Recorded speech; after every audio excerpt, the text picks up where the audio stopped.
Mon ex est en colère contre moi. Pourquoi? Dans cette vidéo, je vais t'expliquer les raisons qui peuvent amener ton ex finalement à être en colère contre toi. T'expliquer aussi pourquoi tu vas devoir comprendre pourquoi ton ex peut être en colère. Parce que tu vas t'apercevoir que c'est souvent la clé pour réussir finalement à relancer des dynamiques bien plus détendues derrière. Parce que comment imaginer reconquérir quelqu'un qui nous déteste? Pour autant, je vais te rassurer aussi sur le fait que c'est un sentiment très naturel. Après une rupture, je suis confrontée à ça quasiment toute la journée dans mes coachings et ça n'empêche pas qu'on ait des reconquêtes qui aboutissent. Alors justement, comme je sais que c'est un sujet qui plaît, parce que j'y suis beaucoup confrontée, j'ai eu à cœur pour compléter cette vidéo et vraiment t'aider dans la démarche justement d'apaiser les tensions, de marcher sur des œufs d'une certaine façon avec ton ex, de te donner la possibilité d'avoir accès à un mail dans lequel je te fais bénéficier d'astuces en fait sur ta façon de communiquer, ta façon de faire pour amener ton ex à se rassurer. Donc en fait, il suffit de cliquer sur le lien que j'ai laissé en dessous de la description de cette vidéo pour avoir accès à ce mail. Tu vas voir qu'il peut être vraiment très utile si aujourd'hui tu t'aperçois que finalement ton ex est plus méfiant et craintif vis-à-vis de toi ou même de tes comportements. Alors si aujourd'hui tu es tout nouveau sur ma chaîne, tu vas t'apercevoir que je suis spécialisée en reconquête amoureuse, que je suis là pour te donner des conseils pour t'aider justement à faire bouger ta situation, à t'aider en tout cas dans cette tentative, parce que moi j'encourage le fait de vouloir reconquérir un ex quand on est d'accord avec les reproches qui ont été faits, quand on est aligné avec la rupture, parce que je ne me répéterai jamais assez, mais on ne change pas pour les autres, on change pour soi. Mais si toutefois, même si c'est regrettable, il aura fallu passer par une rupture pour que tu aies une vraie remise en question, pourquoi pas? On a tous le droit à l'erreur. Et puis, si aujourd'hui tu es la meilleure version de toi-même d'une certaine façon et que enfin tu es capable de répondre aux attentes de ton ex, je pars du principe aussi que ton ex est gagnant ou gagnant de te redonner une chance et pourquoi pas du coup vous relancer dans une relation amoureuse. Raison pour laquelle tu verras que sur cette chaîne, je vais te donner énormément de conseils, je vais tenter souvent de les personnaliser ou vraiment de faire des vidéos en fonction de certains profils, en fonction de situations très différentes pour essayer un petit peu de contenter tout le monde. Donc si ce n'est pas déjà fait, je t'invite fortement à t'abonner à ma chaîne et aussi à cliquer sur la petite cloche des notifications. C'est ultra pratique pour être averti justement de chaque nouvelle sortie de vidéo et n'en louper aucune. Alors après une rupture sentimentale, tu vas avoir tendance à avoir du mal à comprendre que ton ex peut être en colère contre toi. Moi, j'ai en coaching des gens qui me rapportent que ce sont plutôt eux les victimes, qu'en plus ils se sont mis un petit peu à plat ventre après la séparation, en pleurs, ne sont pas montrés vraiment sous leur meilleur jour et que du coup, raison de plus pour que l'ex c'est plus finalement de la pitié, de la compassion pour eux plutôt que de la colère.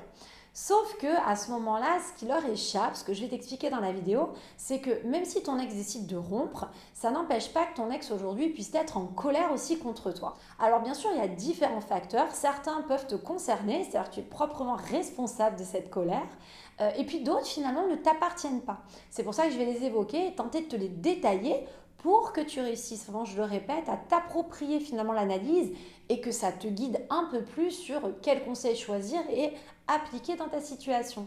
Alors le premier cas de figure, qui est peut-être le plus évident, c'est ça que je vais en parler maintenant, c'est lorsque finalement c'est toi qui pousses aussi ton ex à se mettre en colère contre toi. C'est souvent des séparations qui ne sont pas acceptées. Tu vas plutôt être dans une forme de déni, une politique de l'autruche, c'est-à-dire que tu ne veux pas entendre cette séparation, tu ne veux pas l'accepter et tu veux coûte que coûte amener ton ex à changer d'avis au sujet de vous deux. Forcément, là, c'est pas très malin parce que tu peux pas, dans la reconquête amoureuse, battre le fer tant qu'il est chaud. C'est ce que je dis, c'est peut-être le seul moment, je crois, où cette expression ne fonctionne pas. Il vaut mieux attendre, laisser passer un petit peu d'eau sous les ponts. Ce qui ne veut pas dire que tu dois couper les ponts, mais en tout cas, chercher à convaincre un ex tout de suite après une rupture de te redonner une chance, c'est pas forcément judicieux parce que ça peut amener ton ex justement à se braquer et donc à se mettre en colère contre toi. Ce qui est donc intéressant à comprendre, c'est pourquoi ton ex va se mettre en colère quand tu vas lui demander toujours une seconde chance ou que tu vas tenter de le convaincre. Tout simplement parce que ton ex se sent incompris. C'est aussi simple que ça. Si ton ex t'exprime qu'il veut rompre pour telle et telle raison et que toi tu vas à l'encontre de ses explications, c'est clairement tu lui dis je suis pas d'accord en fait. Je suis pas d'accord du tout et du coup tu es dans le tort, je suis dans le vrai, c'est pour ça qu'il faut me redonner une chance. Et là forcément tu peux que braquer la personne qui est en face de toi. Alors j'en ai qui vont me répondre oui mais moi je lui ai dit j'étais d'accord sur tout, qu'elle avait raison de me quitter mais qu'aujourd'hui il fallait me redonner une chance. Là encore ça reste quand même un sentiment d'incompréhension que ton ex va avoir. Parce que ça voudrait dire que parce que toi, au moment où tu le décides, tu claques des doigts, tu changes, ton ex devrait s'ouvrir tout de suite. Et non, ton ex est en mesure aussi de te dire que le mal après tout est fait et qu'aujourd'hui il ou elle n'est pas en mesure de te rouvrir une porte. Là encore, ce sera un sentiment d'injustice si tu continues malgré tes excuses, malgré ta compréhension, en tout cas ce que toi tu en penses, c'est que tu as compris ton ex, on dit oui, je suis d'accord avec tes motifs de rupture, mais ça y est, je suis quelqu'un d'autre, donne-moi une chance. Malgré ça, ton ex se sentira à nouveau incompris en se disant c'est que mon ex ne perçoit pas en fait vraiment ce que j'ai ressenti, les douleurs que j'ai pu percevoir, puisque aujourd'hui, parce qu'il ou elle est décidé, ça y est, d'un claquement de doigts, je devrais lui redonner une chance et lui faire confiance. Donc dans ce cas de figure, on se rend compte que c'est surtout ton comportement, ta réaction face à la rupture, qui amène ton ex à être en colère contre toi. Autre cas, alors c'est vrai, des personnes qui n'ont absolument rien fait pour ça, qui se retrouvent avec un ex complètement hermétique. Des ex remplis de rancœur, où on sent vraiment qu'il y a une amertume. Alors ça peut tout simplement être un ex, une ex, qui pendant des années, d'une certaine façon, avait des choses à te reprocher, a eu la sensation de sonner la sonnette d'alarme à plusieurs reprises, et que tu ne t'es jamais vraiment réveillé jusqu'à temps d'avoir ce fameux électrochoc. Et ça, c'est des gens qui peuvent du coup s'énerver de cette situation en disant que c'est un peu facile parce que quand ils souffraient à l'époque, toi tu n'entendais rien vis-à-vis de ses reproches et surtout vis-à-vis de leur souffrance, mais que maintenant que toi tu es en souffrance parce que cet ex a décidé de rompre, alors là cet ex devrait tout de suite se rendre compte de ta douleur, voilà, et te redonner une chance. Et du coup, ça amène des gens à avoir encore plus de rancœur, à ressentir encore, ce qui est intéressant, un sentiment d'incompréhension finalement, d'injustice, en se disant, voilà, c'est pas juste, parce que alors quand moi je souffrais à l'époque, mon ex le vivait bien, enfin limite il se passait rien, puis maintenant que c'est lui qui souffre de par ma décision, là il faudrait que moi j'ai de la pitié, de la peine, de la compassion, que je lui montre que j'ai de l'empathie et que je pardonne tout. Et donc ça amènera un ex à se braquer, être en colère, plutôt que finalement faire preuve d'empathie. Là encore, on s'aperçoit qu'il faut donc peut-être laisser passer un peu d'eau sous les ponts, privilégier plutôt reprendre des contacts un peu gratuits, c'est-à-dire sans chercher à se remettre ensemble, mais plutôt avec une notion de bienveillance derrière, de quelqu'un qui au contraire veut prouver à l'ex, certes il a compris la rupture, mais qu'en plus il ou elle n'en veut pas, d'une certaine façon, pour laisser un petit peu le temps faire les choses. Dans ce cas de figure également, je parle souvent dans mes coachings aussi de l'aspect punitif. L'aspect punitif, ça ne veut pas dire qu'un ex veut te punir pour te faire mal volontairement. C'est souvent inconscient. Mais c'est ça justement, c'est le fait de se dire quand moi je souffrais, tu t'en rendais pas compte et maintenant il faudrait que je me rende compte moi parce que c'est toi qui es mal à l'heure d'aujourd'hui. Et là, l'ex décide que non, comme c'est trop facile, non, raison de plus pour être hermétique, t'envoyer bouler et au contraire bien appuyer sur la plaie en expliquant à nouveau les raisons, le pourquoi, du comment on en est là aujourd'hui. Et là, j'insiste, c'est important, l'ex généralement ne fait pas ça pour te faire du mal volontairement.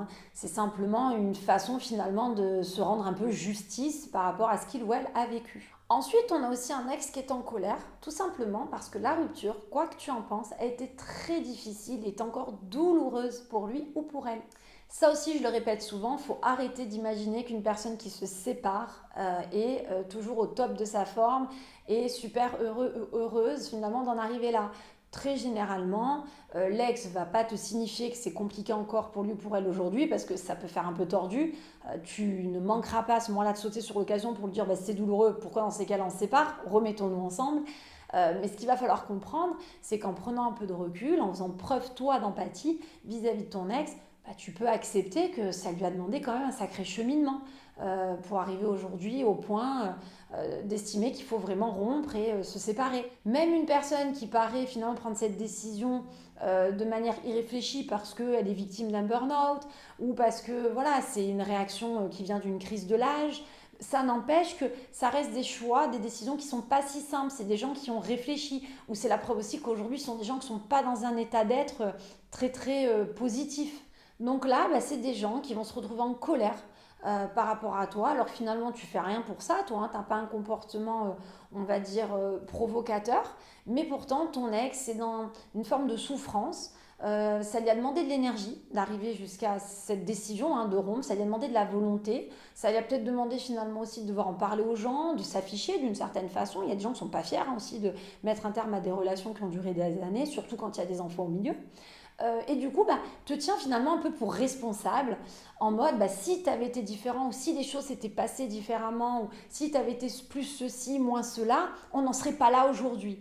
Et donc, comme je te tiens pour responsable de cette rupture, même si c'est moi qui l'ai décidé, je t'en veux et je suis en colère et je suis braquée aujourd'hui. Là encore, c'est important de ressentir si ton ex en est là parce que ton approche derrière sera forcément différente. Une personne qui veut se victimiser par rapport à ce qu'elle est en train de vivre, à cause de la séparation par exemple, sur les enfants, la perte de la maison qu'il y avait en commun, alors ça faisait des années que vous étiez battus pour rembourser le crédit, si on se victimise face à un ex qui est justement dans cette douleur également, tu vas pas être bien reçu en fait. Au contraire, ça va même aggraver la situation parce que ton ex va te sentir encore plus égoïste au final. Alors que si tu arrives à ressentir ce que j'explique sur le fait que cet ex est peut-être pas si fier aussi d'en être arrivé là aujourd'hui. Certes, sa décision paraît ferme, mais c'est quelqu'un qui est pas si fier d'en être arrivé là, ton approche elle peut être différente. Tu t'aperçois que si tu es plus dans la reconnaissance finalement de tes torts que dans ta justification de ce que tu as pu faire, si tu es plus dans l'acceptation de la rupture pour un temps bien sûr, mais si tu es plus dans l'acceptation de la rupture que dans la volonté de prouver tes efforts là maintenant tout de suite, tu vas te rendre compte que tu seras plus productif, tout simplement parce que ton ex sera plus réceptif, réceptive. L'idée de cette vidéo en fait c'est de te faire vraiment comprendre qu'un ex qui est en colère, c'est rarement anodin, il y a toujours une raison. Peut-être que pour toi, elle n'est pas valable, peut-être que pour toi, elle est compliquée à percevoir. Mais si aujourd'hui, tu es dans la volonté de renouer un contact avec ton ex, il faut que tu mettes ta compréhension de côté et que tu acceptes que c'est pas parce que toi, tu n'es pas fait comme ça, c'est pas parce que toi, tu n'aurais pas réagi comme ça, qu'une autre personne ne peut pas faire autrement. Pourquoi ? Parce que si tu restes concentré sur ta façon de penser, ta façon à toi de réagir qui t'est propre, tu vas te fermer finalement les portes pour arriver à mieux comprendre ton ex et donc à mieux communiquer. Donc c'est important à un moment donné de t'oublier et d'essayer de prendre du recul sur pourquoi mon ex aujourd'hui serait braqué et en colère. Qu'est-ce qui fait qu'aujourd'hui on en est là ? Pas par rapport à moi, je ne cherche pas à trouver un jugement par rapport à ça. Est-ce qu'il a raison, est-ce qu'il a tort, est-ce qu'il ou elle extrapole, est-ce que c'est pas n'importe quoi, alors c'est moi qui souffre. La question n'est pas là aujourd'hui. La question est de se dire pourquoi mon ex, tout simplement, en est là aujourd'hui. Qu'est-ce qui peut bien se passer dans sa tête pour ressentir ça ? Plus tu vas commencer à le comprendre, à le ressentir, et plus tu seras efficace finalement dans ce que tu vas tenter ensuite vis-à-vis de ton ex. Il y a des gens qui ont besoin d'un peu de temps. Il y en a d'autres qui ont besoin de bienveillance. Il y en a qui ont tout simplement besoin d'entendre des excuses, mais gratuites, sans pour autant demander derrière une chance. Bref, il y a une multitude de choses que des gens peuvent attendre quand ils sont braqués, qui viennent d'un sentiment de rejet, d'un sentiment peut-être d'injustice ou même d'incompréhension, de ne pas se ressentir finalement, de ne pas avoir l'impression d'avoir été compris dans la démarche. Bref, il y a une multitude de sentiments, mais très différents les uns des autres, qui peuvent être ressentis. Et si tu arrives aujourd'hui à déceler les sentiments que ton ex peut justement ressentir face à cette rupture, c'est une clé, c'est le sésame pour réussir à mieux l'aborder finalement et apaiser les tensions actuelles qui sont finalement inenvisageables si tu souhaites par la suite amener ton ex à te redonner une chance. Raison pour laquelle je te le rappelle, je t'ai donné en complément cette vidéo ultra utile, un mail dans lequel je te mets des façons de communiquer. En fait, tu vas voir, ce sont des astuces vraiment intéressantes pour rassurer ton ex, t'apprendre vraiment à l'apaiser par rapport à toi. Donc il te suffit de cliquer sur le lien que j'ai mis dans la description de cette vidéo pour avoir accès à ce mail. Je te rappelle que tu peux liker la vidéo pour m'encourager si le contenu te plaît, t'abonner à ma chaîne si ce n'est pas déjà fait, cliquer sur la petite cloche des notifications pour ne louper aucun nouveau conseil à venir. Et en attendant, je te dis à très bientôt pour toute la suite de mes vidéos.